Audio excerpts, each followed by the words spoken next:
Hi there, I'm Rob Pritchard and I'm the sports editor at Manx Radio. As we reach the end of another calendar year, once again there are so many Isle of Man sporting stories to savour from the last 12 months. Our athletes, clubs and communities have once again been able to prove, both at home and further afield, that Manx sport continues to punch above its weight on the big stage. So join me and the team as we take a journey through the Manx Radio Sports Review of the Year 2024.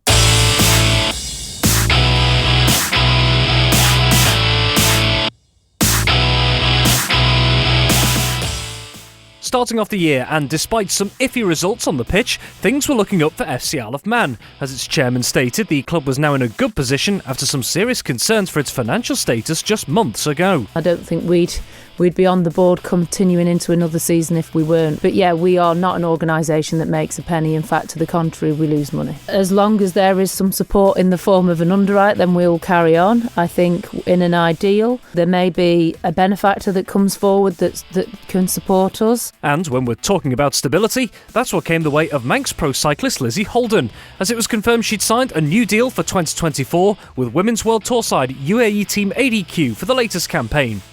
In athletics, Sarah Aston received her first England call-up of the year to race in Spain before taking a top 5 finish at the event a few days later. Endurance events were also a big source of success this month. There was double Ireland delight at the gruelling Spine race in England, where Oren Smith completed the Mammoth Main Challenge for a second time, whilst fellow Islander Nikki Arthur was the fastest female in the Spine Challenger North event. In rugby, there was some exciting news for a former Isle of Man talent, as former Southern Nomads and Castle Rushen High School player Patrice Bell is called up to represent Ireland at the Under-20 Six Nations. Some exciting news for TT fans came at the turn of the year, as it was announced 16-time winner Ian Hutchinson would be returning to the racing fortnight with Malenko by Pundits, the team with which he previously earned a historic 5 wins in a week in 2010. The main thing for me with Clive's bikes, you can just get on the bike and ride the bike, and this is something I have lacked a little bit over the last few years. Struggled a bit with electronics and stuff. We've had to be in and out and changing stuff, and it's not really done me any favours. Literally need to be doing however many laps we can do every night. I need to be out there. I just want to get myself back there and be at the front of it again and be there competing for the win. That's the only reason I go to the TT. And he wasn't the only TT competitor confirming their plans that month.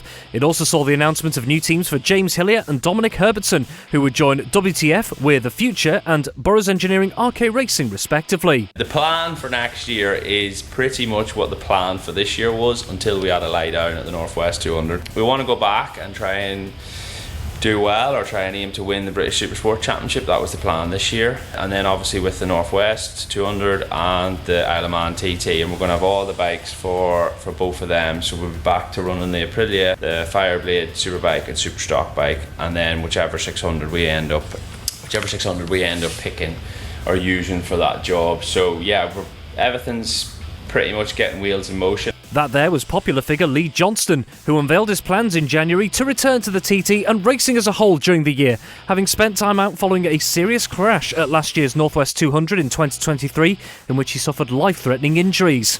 Among things rounding out the month was a big start to the calendar year for Manx Darts. Hosting the 2024 Ireland's International, the Isle of Man would finish second in the competition, which also included winners Republic of Ireland, as well as Jersey and Guernsey.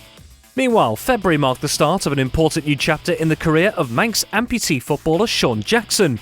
After a challenging year out with a serious injury, he finally made his debut for new club Everton in this season's England Amputee Football League. We heard about those planning for the TT before, but what about those having to look ahead to the long-term stability of the flagship event? After challenges for road racing elsewhere in 2023, the Department of Enterprise Head of Motorsport remained confident this year the TT is secured for the long term. With things like more air travel coming back online post-pandemic and slightly increased ferry capacity with new ship, etc., there's an opportunity for that, not just this year, but into the future as well. We hope. The TT is in a fabulous place at the moment. I genuinely believe that. I'm not just saying that because I work on it. I'm passionate about it, and I genuinely believe that this is an exciting time. We are growing audience all around the world very quickly. Staying with racing, whilst Malenko by Pundits confirmed the capture of Hutchinson in January, it was sealed in February that Manxman Conor Cummins would ride for them once more in 2024. I think when it all comes together on the day, I think there's definitely every chance of us being very competitive. I'm still very, very hungry, and with the great bike, I'm in good condition, peak condition actually, we'll be very strong. So I think everything's going to be there. I'm confident in that, and there's every chance that we can be successful. There were also more high-profile TT names on the move in January, as the likes of Josh Brooks and Mike Brown joined BPE Russell Racing, and Davey Todd joined Dafabet Racing, as they were confirmed in new teams in different classes. Elsewhere on two wheels and in cycling, Mark Cavendish claimed his first podium finish of the year at the Tour of Colombia, whilst Max Walker made a big move to the Astana Kazakhstan development team. Ireland racing was being recognised elsewhere also, as the 2023 Manx Rally received an Event of the Year award from the Protire Asphalt Rally Championship. In the first of two big milestones for former Ireland resident and rugby star Bevan Rodd, the forward signs a new deal with Premiership side Sale Sharks until 2027. An international call-up in hockey for local talent Sienna Dunn to represent England under-21 women's squad for the year. The end of February marked one of the major occasions on the Manx sporting calendar with the 2023 Isle of Man Sports Awards in Douglas. An evening which yet again celebrated the great and the good in all areas of Ireland's sport. 14 accolades were handed out to honour the work of athletes, coaches, volunteers and more. Taking the headline prizes were Bevan Rodd and Lizzie Holden, who were crowned Isle of Man Sportsman of the Year and Isle of Man Sportswoman of the Year respectively. Both were also inducted into the Isle of Man Sport Hall of Fame. Whilst Holden was unable to attend the ceremony in person, Rodd told Manx Radio at the ceremony to receive the accolades was an honour. There's massive potential. It's crazy to see how much the Isle of Man's grown in the last 5 years, and I think in the next few years it's scary to think who's going to be next in line, and then obviously to be inducted into the Hall of Fame. Being completely honest, I really wasn't expecting it. I don't feel like I've done enough to do it, but obviously I've been very nice to accept it, and it's an honour. Among the other winners, Corinne Leeming and Sienna Dunn took the Under-21 Sportsman and Sportswoman of the Year titles. Elsewhere, there was triple success in cricket. Sally Green won Coach of the Year, as well as the Laney Cool Courage and Inspiration Award, whilst the Isle of Man Women's Squad were named Team of the Year. I think the driving factor has been the support that Greg and Sally have put in over the last few years. I think without them, there wouldn't be the participation levels that there are and the support to keep going. Going to Austria first, getting a 3-0 victory there just carried us on and, into the Continental Cup, and just went from strength to strength, and I think the team just gelled more and more. Meanwhile, Duncan Watterson of Special Olympics Isle of Man was named Disability Sportsperson of the Year, and Sarah Webster made it back-to-back Veteran Sportsperson of the Year awards. I really enjoyed the 100k last year. I enjoyed the 50k in a completely different way, and it's just been a dream year. Everything came together, and I suppose the only disappointment was I didn't have the Island Games as well. I couldn't quite manage that one. The hamstring had enough before that one, but it was just fantastic to be competing at such a high level.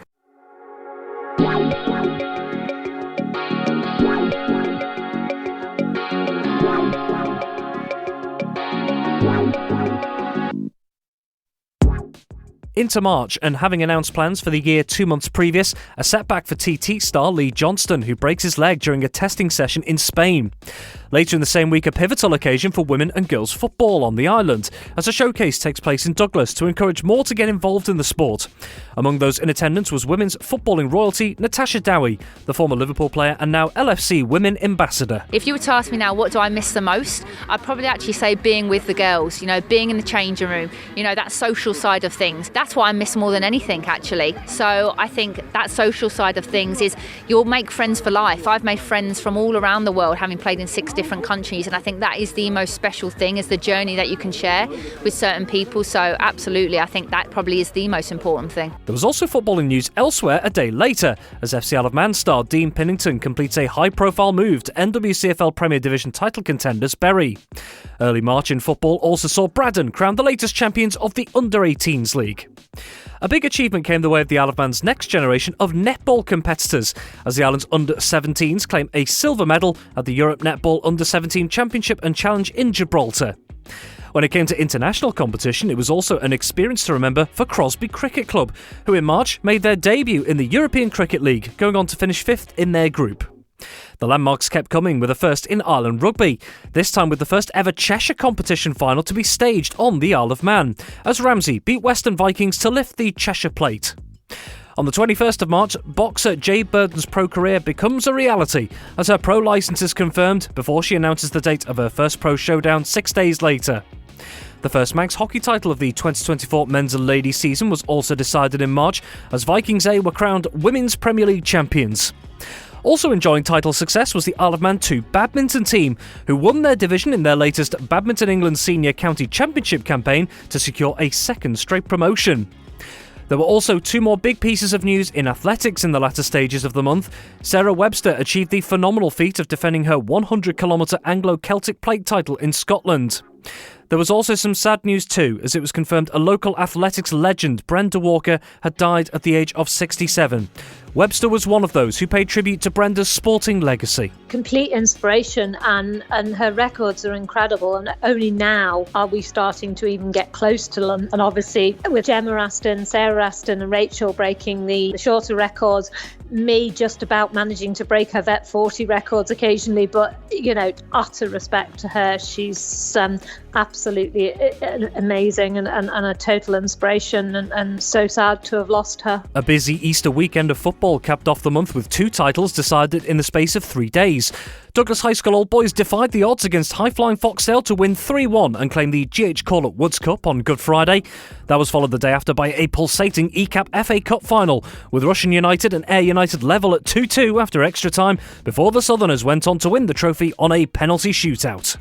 As March turned to April, ACU Events Limited signed a new 10-year deal as the organisers of the Isle of Man TT races up to and including 2033. Once again over the last year, the running of the racing fortnight came under occasional scepticism, which long-standing clerk of the course, Gary Thompson, is well aware of. Obviously, we listen to it, we hear it, but I think in many respects that criticism levelled against us probably comes from individuals who don't know the event that well or don't know what's involved in planning the event. We don't just rock up the day before first practice. The organisation of the TT is a 365-day-a-year job. It's a massive event to put on. A new venture for Isle of Man cricket is revealed as plans are unveiled for the new Female Cricket Super Series to begin later in the year, with some of the players excited to see what it could offer. I think it'll definitely increase the number of women participants on the Isle of Man. It really gives them a chance to play hardball cricket without having to go straight into the men's league. It's a great opportunity. It gives everyone an inspiration, a pathway forward, rather than just playing softball or not having the opportunities at all. It definitely gives a massive opportunity to everybody to see where they can go and what they can do. Hockey made several headlines during the month. One of those was in the first few days, and that saw Vikings Men's A win the Men's Premier League title on Ireland for the first time in more than 35 years. Elsewhere, after a scare earlier in the season from an Epstein-Barr diagnosis, Lizzie Holden returns to competitive cycling in early April. There's international success for two Manx judo competitors, as both Chris Horton and Sean Askin scooped 3 medals between them at the 2024 Commonwealth Judo Championships in Malta. Mid-April saw the 23-24 Manx hockey season conclude with the 2024 Cup Finals weekend. 4 trophies decided on the final day saw Backers A beat Men's Premier League champions Vikings A to the Men's Cup, Vikings B take the Men's Plate, and Valkyries B and Castletown D win the Ladies' Plate and Ladies' Bowl respectively. A Great Britain Taekwondo star was also in the headlines here. Bianca Cook switched to a Manx fighting licence in April as she competed for a place at the 2024 Olympics in Paris in the summer. In women's football, it was double delight in April for Peel, whose ladies' side claimed both the Canada Life Women's League title and Women's FA Cup in the space of a week. Another highly contested Isle of Man Snooker League concluded with Q-Zone Blinders successfully retaining their title for 2024. Exciting times were ahead at the end of the month for boxer Jay Burden, who was ready for her professional debut in the sport in Liverpool. In the professional ranks, it's a dangerous sport. It just takes one shot and you don't know what could happen. So I've got to go in, be professional about it, do my job, hopefully blow her out the water and then move on to the next one. People are really excited, really looking forward to it, really behind me, which is, it's motivating for me also. And Jamie sold a bunch of tickets as well. So we've both got support from both ends. So yeah, there's going to be a good Manx crowd over there and I can't wait. And what sound personal advice that would turn out to be, as Burden would defeat Sherry Barnes on points to take a memorable first pro victory at Grand Central Hall in Liverpool. And as April concluded, so did the 23-24 Manx rugby season with the Manx finals at Ballyfletcher, which saw Douglas retain the Manx Cup, whilst Vagabonds overcame defending champion Southern Nomads in the Manx Plate final.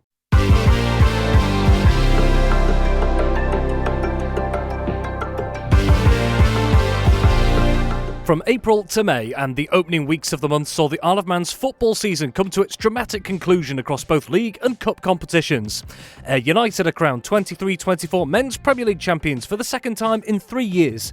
Foxdale win Division 2 to head to the Premier League for the first time in just under 3 decades, with Onken also moving up into the top flight for the next campaign. There's double cup delight for Ramsey as the first team lifts the Hospital Cup, and the Combi side bags double success, winning the Combination 1 league title and the 2024 Junior Cup. Onken then add the icing on the cake to their season, beating Castletown in the final of the Paul Henry Gold Cup. Elsewhere in the same month, the 10th of May saw the annual Manx Youth Games taking place in the heart of Douglas at the NSC. A yearly occasion designed to learn life skills through the medium of sport, as Isle of Man Sport explains. That's what we try and aim for. It's to get children in an environment where they feel part of something, go and make new friends, go and end up just being active whilst doing it. We see different issues young people can have, not just physically but mentally, so it's for the well-being of the child altogether, and we don't really say go and do sport, it's just trying to keep them active. In athletics, Erica Lockley, then Erica Kelly, gets called up to represent the England race walking squad in Spain. In motorsport, after being in a race to be fit, Lee Johnston confirms his injuries haven't healed in time for the big racing fortnight. We'll not be racing at the Isle of Man TT this year. I sort of knew this coming here, that the chances were if I'm taking it off today weren't great because there's another tester period, but honestly, once he says the actual words, then it sets in and you realise. Some exciting developments for the 2023 Isle of Man Sportswoman of the Year equestrian star Yasmin Ingham, who is long-listed for the GB equestrian team for the 2024 Olympics in Paris. The Isle of Man also played host to a major international netball tournament in mid-May, the 2024 Europe Netball Open involving the Isle of Man and 7 other nations. Northern Ireland would go on to win the event. The biggest event on the island's sporting calendar loomed ever closer at the end of the month, but before then, the sounds and smells of two-wheeled machines were bringing things to life in the south of the island. Fastamai, a very good evening and welcome to Manx Radio Motorsports coverage of the Blackford Financial Services pre-TT Classic Road Races, taking place here in the south of the Isle of Man on the Colas Balaun course. 4 1/4 miles in length and the first action of the 2024 Manx Road Racing season. You can hear the comments. Will Loader, it's 21 for 103 for 27, 25 also in there as well, but Will Loader with the hole shot from Andy Hunt, 4th last year and 2nd. The 2024 pre-TT Classic Road Races marked the now familiar start to the Manx Road Racing season, with a chance to see the machines of yesteryear over 3 days on the Balaun course. Local riders were among the top spots at the meeting, including Joe Yeardsley and Dan Sale. Two very close together, two emerge almost across the line together. This is, who's in? Oh my goodness, Yeardsley by 0.080 of a second. You can't get much closer than that. Congratulations to the Laxey man. The last week of May and the first week of June could only mean one thing.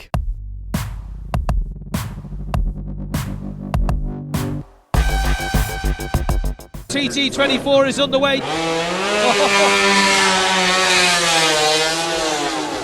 Some of the biggest names in two-wheeled motorsport, along with tens of thousands of fans, descended once more on Manx shores for the 2024 Isle of Man TT races. The weather gods didn't make it easy for organisers during practice week. There'd been a sharp shower just popped up on the mountain. There was another sharp shower popping up elsewhere on the course. Session abandoned here. Despite those challenges, Mother Nature couldn't halt destiny, as the world saw Michael Dunlop become the undisputed king of the mountain. First, he matched his Uncle Joey's TT record of 26 victories. It was 32 years ago, June 1992, when Joey Dunlop matched Mike Hailwood's record of 14 TT wins. Joey stretched the record out to 26 by the year 2000, a record many suggested would never be equalled, but today, his nephew, Michael, is doing just that. He crosses the line on Glencrutchy Road to win the Monster Energy Supersport TT. Then he went somewhere no rider in history has been before, a 27th TT win. Now, one of Ballymoney's most famous sons is about to stand alone at the summit of TT achievements. A magical 27th victory for Michael Dunlop. The bull run continues. We have a new greatest of all time. I'm no better than Joey, never was, and I've no intentions of being better than Joey, but everybody's lifetime they've inspired to be the king. If I get beat, my record's going to go, so I don't care. It was a point that Joey stood for 24 years, and it's an honour. And he wasn't just content with this defining moment in motorcycle racing. He'd go on to win again in the Supersport and Super Twin categories to extend his tally to 29 victories. The Ballymoney man may have even got to the landmark sooner in the event during an action-packed superbike race, but separate issues meant he and Davy Todd in second dropped out with just 2 laps left. Michael Dunlop is pulling in. Michael Dunlop, the race leader, looks to be pulling in by Sardinian School, the top of Bray Hill. Oh no, disaster for Michael Dunlop. Davy Todd can't get going in pit lane.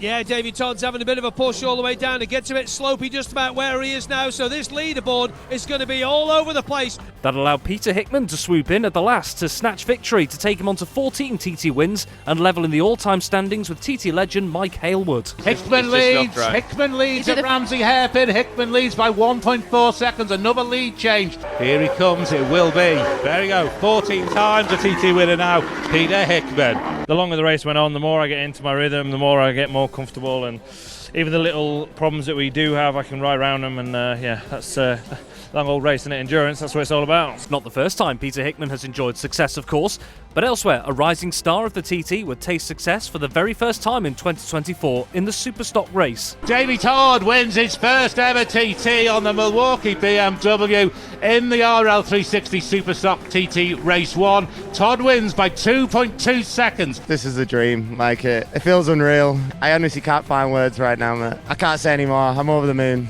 Yes, a man who a fair few have tipped for future greatness, Davy Todd, got himself off the mark as a TT winner. More on him in a moment or two.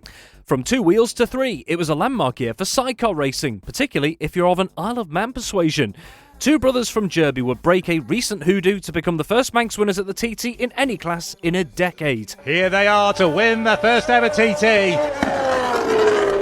Pro Boys take victory in the freewheeling.media sidecar TT Race 1. It's an Isle of Man victory. The Manx lads have done it. And as if their first TT victory wasn't enough, they made it 2 in the second sidecar race. This time with the added achievement of becoming only the 3rd sidecar crew ever to lap at over 120 miles an hour. 2 wins and 120 mile an hour. Can't beat that, can you? It's just this year we put extra effort in and really put our hands deep in our pockets to get the equal machinery, and look where it's put us. Money can't buy you a dream, can it? We've gone to a new engine builder, it's all paid off, and not only that, I've been getting looked after through, to do these speeds, and it was just a good TT 2024. Away from the podiums, there was more sidecar history. In the first race, passenger Emmanuelle Clement became the fastest female sidecar passenger in history. She and driver Todd Ellis, who were 2024's reigning world champions, lapped at 113.786 miles an hour. It's nice to be the fastest sidecar female, but I couldn't do it without Todd anyway, so congratulations to him also.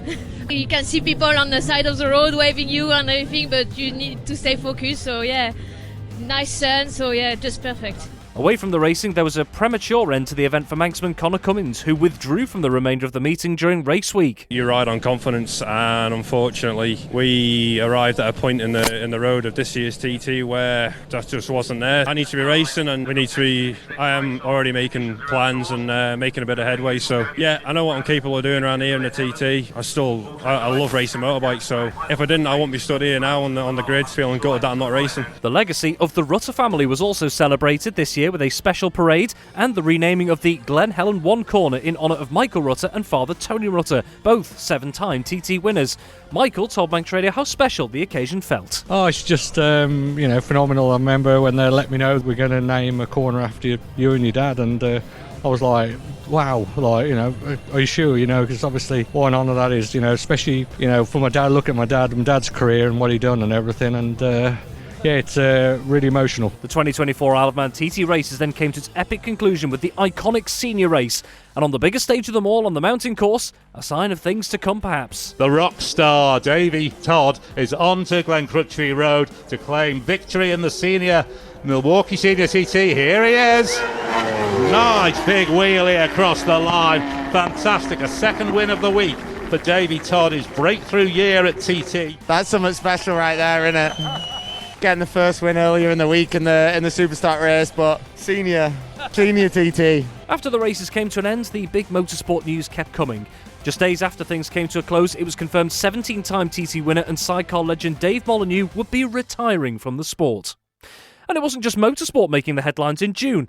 Manx amputee footballer Sean Jackson helps the England amputee national team to 4th place at this year's European Amputee Football Championships in France. Athlete Regan Corrin makes Isle of Man history in the long jump, beating his own national record in the discipline and becoming the first Manx athlete to clear over 7 metres. In the same month, 2 Manx sporting figures achieved the incredible honour of being recognised in the King's Birthday Honours list. Arise, Sir Mark Cavendish. He received a knighthood for services to cycling and charitable work both on and off the island. Elsewhere, TT stalwart Richard Milky Quayle was awarded a British Empire Medal for services to road racing here. A major breakthrough for Isle of Man pro tennis player Billy Harris. He receives the exciting news he will make his Wimbledon debut the following month. There's double British National Road Championship delight for Max Walker in cycling. The Island rider claims silver in the elite men's time trial before a bronze in the elite men's road race.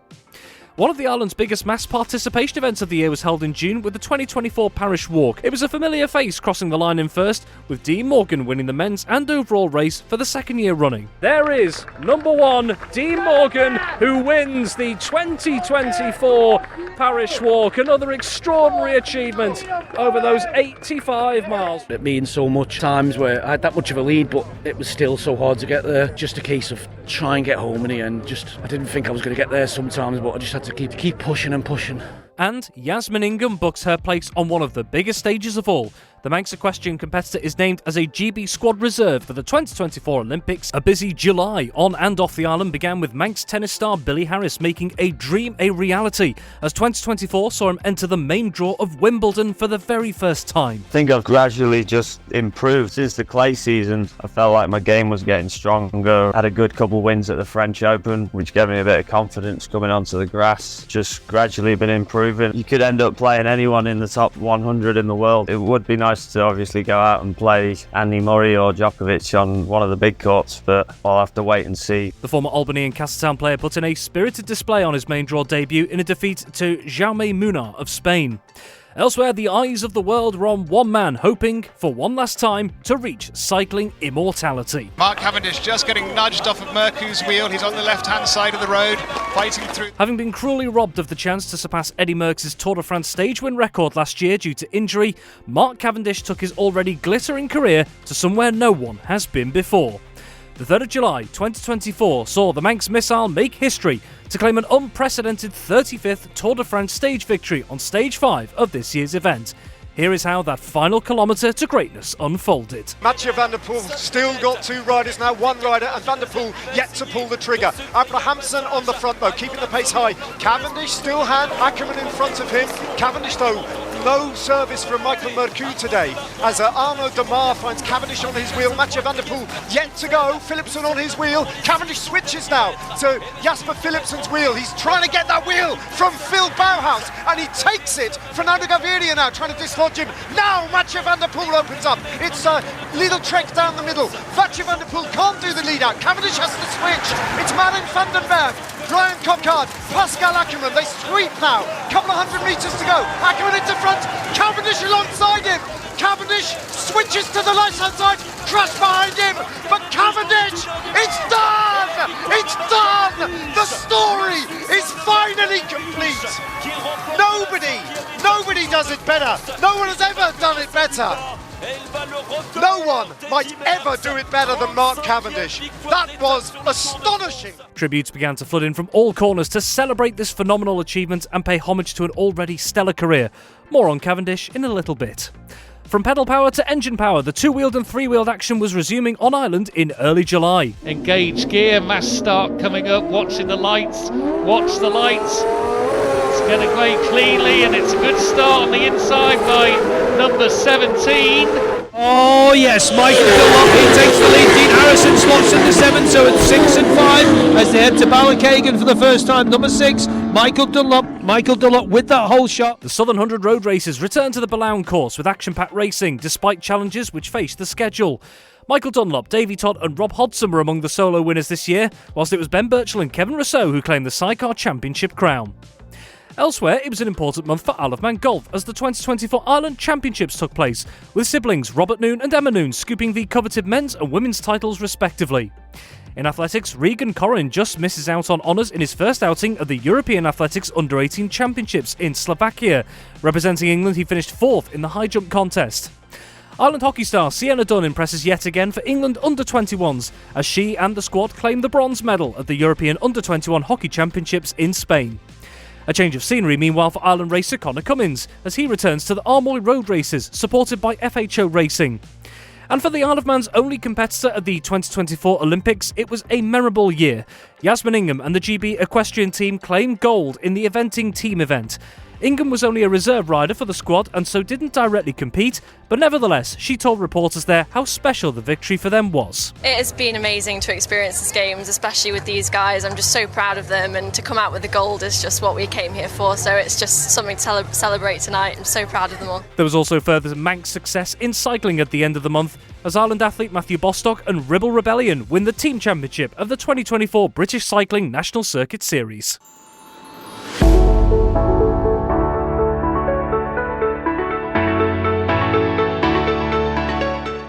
The Manx presence at the Olympics continued away from competing though as July turned to August. Local race-walking judge Steve Taylor heads to Paris to officiate at the Games for a third time.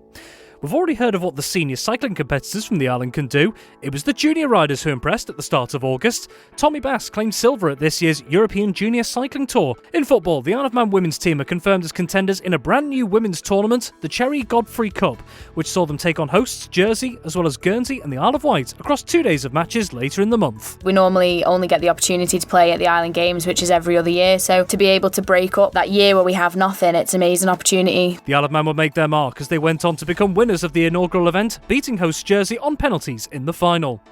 Elsewhere in August, a more Isle of Man presence in cycling as Becky Storey and Lizzie Holden begin their latest campaigns at the Tour de France Femme. And after his history-making Tour de France the previous month, Sir Mark Cavendish is given a hero's welcome on Ireland. 3, 2, 1.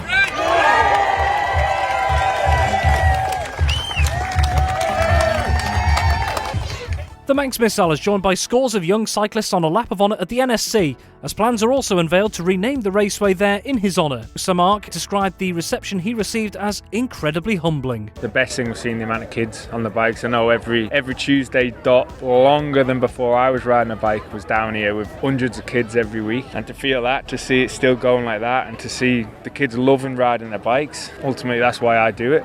To get people on bikes, to get people enjoying riding a bike, to get them to feel what I feel about being on a bike, and to see that joy is evident is something very, very special. That same week, in the middle of the month, also heralded the approach of the new Isle of Man football season.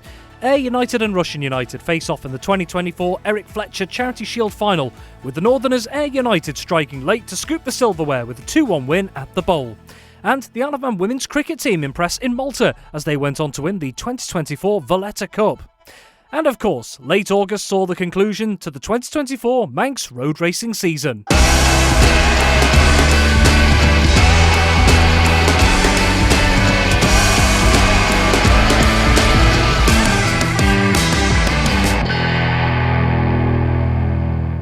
Good afternoon, welcome to the Isle of Man. It's 13 minutes away from 1. We are here in Parc Fermé ready for Manx Grand Prix 2024. The 2024 Manx Grand Prix promised 9 days of racing action on the Snaefell Mountain course.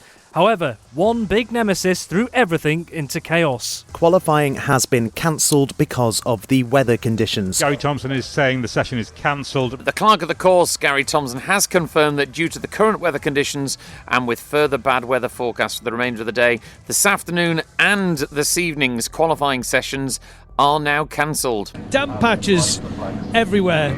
It's just patchy everywhere, just patch everywhere, a bit tricky. The damp patches. Dampness here. Poor weather conditions throughout the week decimated the 2024 MGP schedule. There were 3 straight days of cancellations and heavy disruption elsewhere during the meeting. Nevertheless, some tireless work behind the scenes in the face of the elements meant an action-packed bank holiday involving 6 races over 2 days. In the shortened junior MGP race, Italian Andrea Maiola went on to take victory. The combined Classic Senior and Classic Junior race saw wins go to Sean Anderson and newcomer Harley Rushton, respectively. Daniel Ingham took an MGP top spot for the first time in the senior MGP race. Mountain course veteran Ian Locker showed no signs of slowing down as he won the lightweight MGP race, whilst the top spot in the ultra lightweight class went to local man Michael Evans. In spite of all the hurdles around the conditions, organisers, riders and teams did manage to get the final race, the Classic Superbike contest, and therefore the 2024 meeting across the line. In this great conditions, as we look up there, he's first on the road. Let's enjoy the red Ducati across the line of Mike Brown.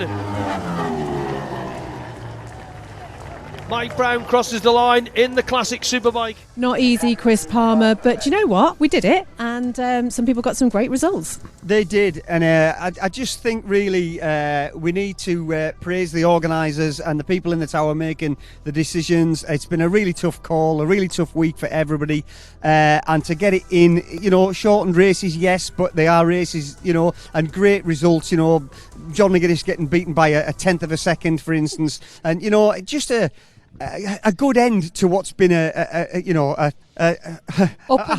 hard week, to be fair. Sadly, this year's Manx Grand Prix was not to pass without tragedy. 43-year-old Lewis O'Regan lost his life following an incident at Kate's Cottage on the Snaefell Mountain course on Sunday, the 18th of August. As the respective seasons across the likes of Manx football, rugby and hockey were coming to life for the new season, some key end-of-campaign honours were being dished out elsewhere in September. In cricket at the start of the month, Crosby were named Tinker Cup winners for 2024, with Valkyrie scooping the Blinko Cup. Meanwhile, the Alaman County Championships in tennis were held on the end of August and beginning of September weekend, with Ori Farnworth and Charlotte Clark claiming this year's men's and women's singles titles. The Alaman's lawn bowls team heads on its travels to take part in the 2024 European Championships in Scotland. After success in the summer, cyclist Max Walker is called up to represent Great Britain at the 2024 Tour of Britain. In football, young Manxman Freddie O'Donoghue makes his debut for Sky Bet League 2 side Carlisle United in the Bristol Street Motors Trophy competition. Bad news in football, though, in September for the Alaman women's national team, as they are effectively ruled out of the 2025 Ireland Games, having been only named as a reserve, sparking huge disappointment. I went away to Jersey a couple of weeks ago and witnessed where the women's team is at the moment, and I just thought to myself, you know what, these girls can win gold, because there's a real special bond in that team. There's a lot of quality, a lot of good young players coming through. I think it's going to be a big ask, because the third reserve, it's not going to happen, so we need to find another tournament for them, but we're absolutely devastated that the women's team haven't got in there. Meanwhile, a dramatic Isle of Man 20km race walk championship sees two-time GB Olympian Callum Wilkinson win the men's title, with British women's number one Abigail Jennings taking the women's crown. There's another record for Regan Corrin in athletics, as he set a new Isle of Man high jump record at 2.13 metres. September also saw the 2024 Isle of Man Triathlon Championships held in the north of the island in Ramsey, with Andrew Isaac and Clara Isaac winning the men's and women's events respectively.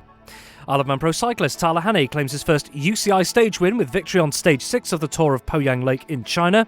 Meanwhile, after his maiden Wimbledon appearance 2 months previous, tennis player Billy Harris takes to the court in the colours of Great Britain to take part in the group stage of the 2024 Davis Cup. And it was a winning debut as he overcame Otto Vatanen as Great Britain went on to beat Finland. Endurance athlete Nikki Arthur impresses once more by bagging a top 20 finish whilst at the 2024 Sky Running World Championships in Spain. Mid-September saw the Andres Racing Association season at Derby come to a close, with Ryan Kringle claiming a 7th ARA Open Solos title. Multiple honours were decided, which included Jim Gale making it back-to-back Open Sidecar Driver Championships, and both Luke Blevins and Francesco Veraldo taking 2 trophies apiece. Elsewhere, rising star rider Iliam Quayle makes his British National Superstock Series debut at Alton Park. That was good news for motorsport, but bad news for four-wheeled racing, as September sees the 2024 Manx Rally Championship declared null and void. On the football pitch, an FC Isle of Man, after a positive start to the 24-25 season, announced the departure of fan favourite Luke Murray from the club. And not too long after being one of 2 Manx cyclists involved in the 2024 Tour de France Femme, Lizzie Holden is called up to represent Great Britain at the 2024 Road World Championships in Switzerland. Trials sensation Caitlin Adshead is victorious once again with the GB squad, as the Island rider and her teammates successfully defend their world title at the Trial des Nations. And the Isle of Man men's cricket team gets off to a winning start at the 2024 European Cricket Championships in Malaga late in the month, whilst the Isle of Man under-21 netball squad put in a valiant display at the Netball World Youth Cup qualifiers in Cardiff.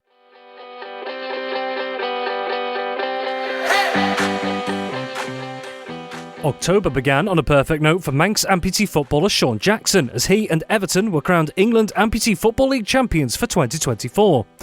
Wednesday the 2nd of October, Arise Sir Mark Cavendish. The Manx missile receives his knighthood from His Royal Highness the Prince of Wales at Windsor Castle. Also on two wheels, the Isle of Man gains another world champion in the form of Owen Collins, who wins the Under-23 title World Solo 24-Hour MTB Championships in Australia. Pen to paper for Becky Storey, who signs a new deal with Team DSM Firmenich PostNL in cycling. The Isle of Man's powerlifting team excels again on the big stage as they scoop 21 medals at the latest Commonwealth Championships in South Africa, matching the total they managed at their Commonwealth debut in New Zealand 2 years before.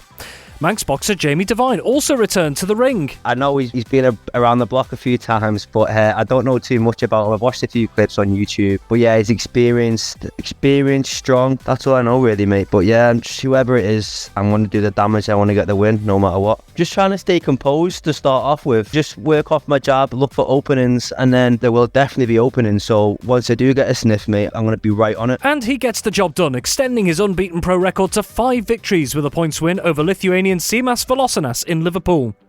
The Isle of Man's other Women's World Tour cycling star Lizzie Holden becomes another to commit her future in the sport, signing a new contract with UAE team ADQ. Pastures new though for Max Walker, who announces his departure from Astana Kazakhstan's development team to join American outfit EF Education Easy Post for 2025. There's long-term clarity for the Isle of Man and its future at the Commonwealth Games, as Glasgow is confirmed as the new host of the 2026 event. News that the event, which is the highest level the Isle of Man is represented, came as a great relief to Isle of Man team chef de mission Erica Bellhouse. My brain immediately turns to what's the impact going to be on the team size, because obviously we had 34 athletes at the last games. How will that look? And obviously at the moment we have no clue. So my message to the athletes is to carry on doing what they have been doing. Obviously we need to get round and speak with the sports that are perhaps not included. Elsewhere, a high-profile move in motorcycle racing looking ahead to TT 2025. Hi guys, I'm Davey Todd and I'm super excited to announce that I'm joining the Monster Energy by FHO BMW team for the 2025 Isle of Man TT races. I absolutely can't wait to get going. 2024 senior TT winner Davey Todd confirms a move to FHO Racing for the next campaign. Major changes are also unveiled, confirming the return of the Classic TT alongside the Manx Grand Prix in an expanded racing fortnight next year. And following her achievements over the last 12 months, Nikki Arthur is nominated for Sportswoman of the Year in the 2024 Scottish Women in Sport Awards. I've recently been in schools sort of talking about working with world-class athletes. Part of my talk is about how the Isle of Man has brought me to where I am today. When I moved over to the Isle of Man, the community, regardless of what sport it's in, because I've been in a few sports since I've got over here, it's just been amazing, and it's got such a supportive environment, and I wouldn't be where I am today, I don't think, if I hadn't moved to the Isle of Man. Early November saw the Isle of Man badminton squad finish 7th as they took part in the second ever Small States of Europe Badminton Team Championships in Cyprus. Manx snooker player Daryl Hill impresses for a second year running at the IBSF World Amateur Championships to reach the last 16 stage in Qatar. There's more success for athlete Sarah Astin, who becomes a national cross-country champion for a second year in a row as part of the Belgrave Harriers team winning the national relay title in Mansfield. And after an incredible 2024, Sir Mark Cavendish rounds out his illustrious cycling career in style.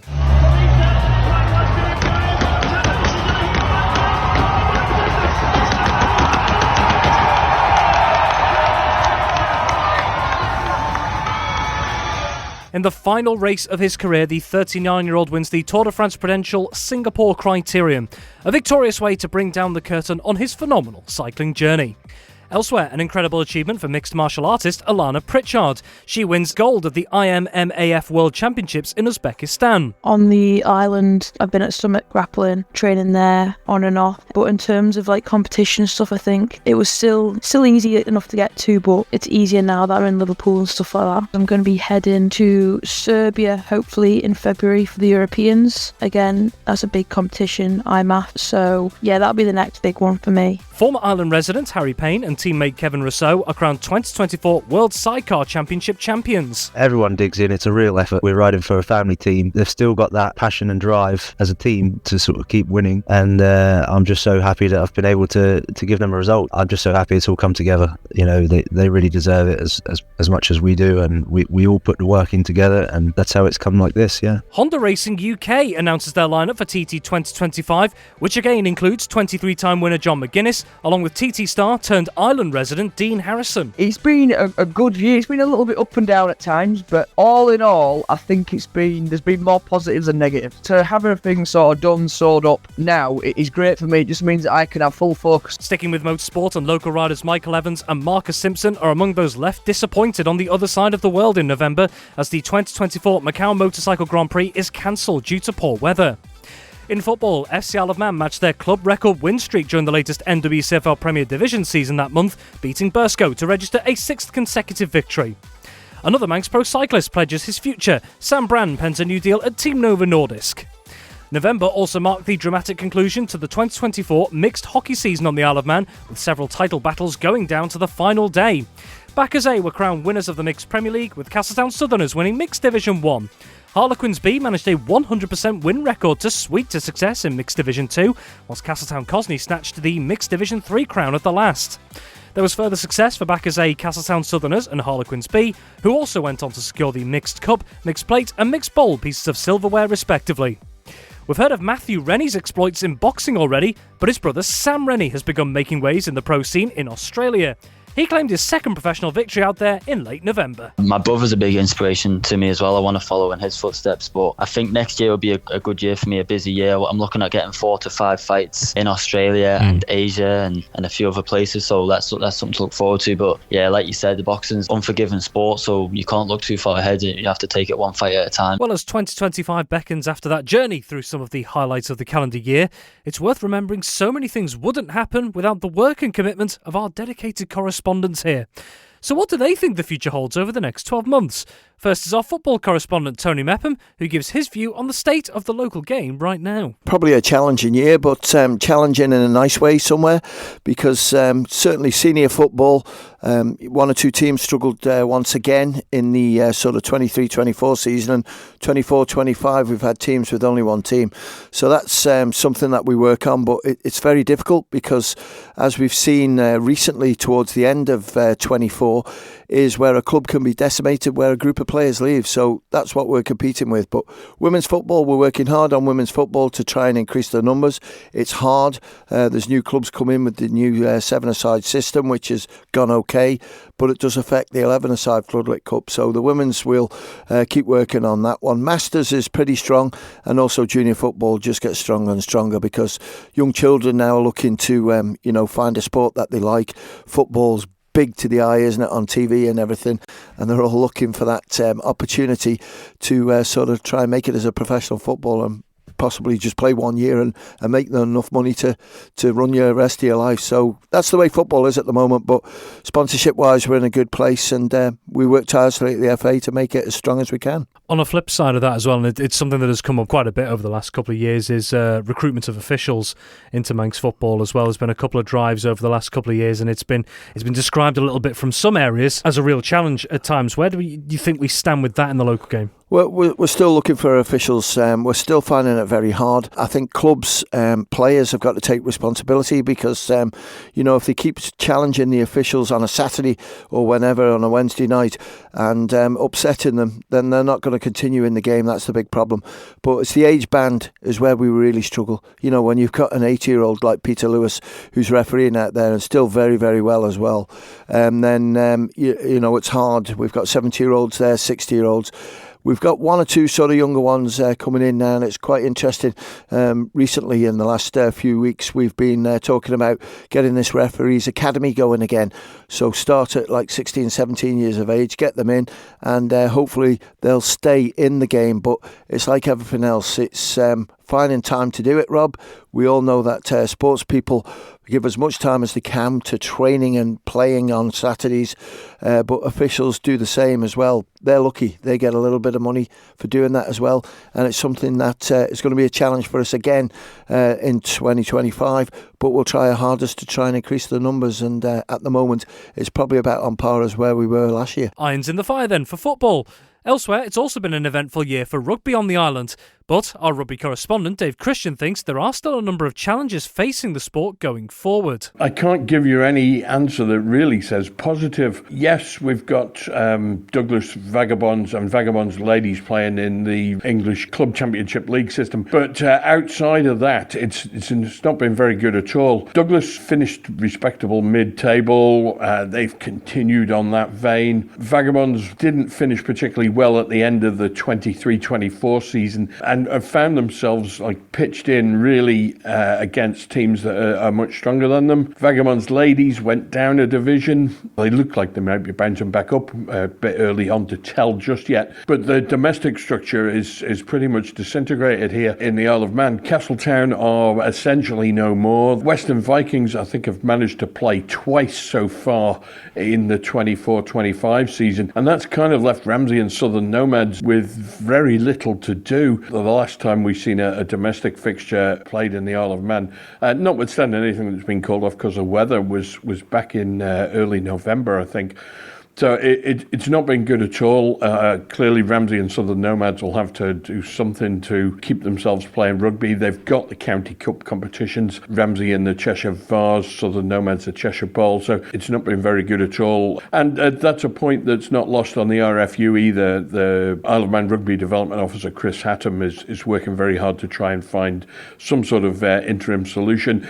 And we've had the RFU North Competitions Director, Aaron Howarth, also sticking his tuppence worth in, which is all much appreciated. But the contraction in playing numbers that we've seen post-COVID is pretty spectacular. It's not just the Isle of Man, though, and we have to keep reminding ourselves they've got a great set of junior players coming through, certainly at Douglas Vagabonds, Ramsey and Southern Nomads. So that'll help for the future and help safeguard the future. But right now, at the present, it's a difficult place to be if you're a rugby player, I guess, is probably the best way to describe it. I suppose the million-dollar question, really, what do you believe it might take just to not necessarily have a dramatic change overnight, but just start moving in the right direction? Well, when we had the COVID time off, the RFU were concerned that young players were going to transition to adult rugby too quickly.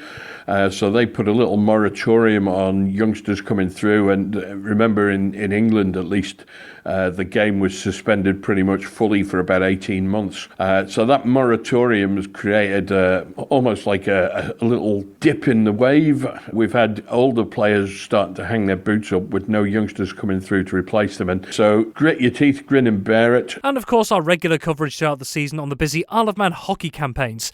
I asked our hockey correspondent Ben Cunningham how optimistic he and the hockey community are feeling heading into the new year. I think 2024 in a whole has been really, really good. Been lots of really competitive league action in both the mixed and the men's and ladies, as well as the under-15s. And our island teams, yet again, the juniors coming out on top as well, showing their class. And then the island senior teams also making a good name for themselves across. It's been a really good 2024. They're consistently over the last few years and has since been the case again in 2024.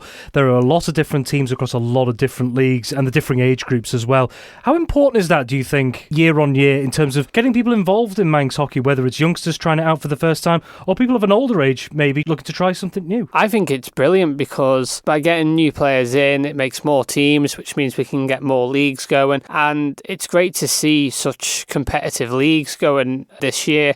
I mean, if we look at the mixed league, which has just happened this year, I mean, there was only one division where it was just a clear winner, but the rest of the divisions all went down to the final day of the season, and it was pretty much nail-biting stuff all the way through the season. 1 minute, one team was leading, then another team took the lead. It was brilliant. And off Ireland as well, the Isle of Man has continued to field teams in the England Hockey Knockout Championships. So we had men's and women's senior sides, but also a number of junior sides as well, a number of different age ranges. Just getting these teams together, along with the logistics of it as well, they often have to travel off Ireland. How much of an effort has to go into these teams just getting to these games and being in the competition to start with? It takes a massive effort, definitely, and I know there's a lot of people behind the scenes in the Hockey Association who need just honouring, because the amount of work they do, you know, in the evenings, you know, they've got their normal day job and then they come home and it's like, right, I've got to get planned for the ladies senior team, you know, travelling, making sure all the travel plans are all perfect so it all works out for their kick-off time across in the UK.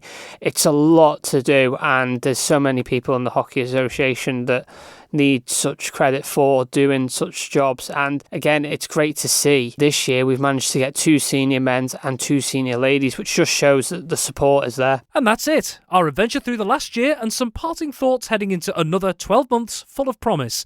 Thank you for joining us in our 2024 Manx Radio Sports Review of the Year. Whether you're an athlete, coach, spectator, volunteer or official, here's to you for making the Isle of Man a thriving sporting community year after year. 2025 awaits. So from me, Rob Pritchard and the team, it's bye for now. Manx Radio Sport.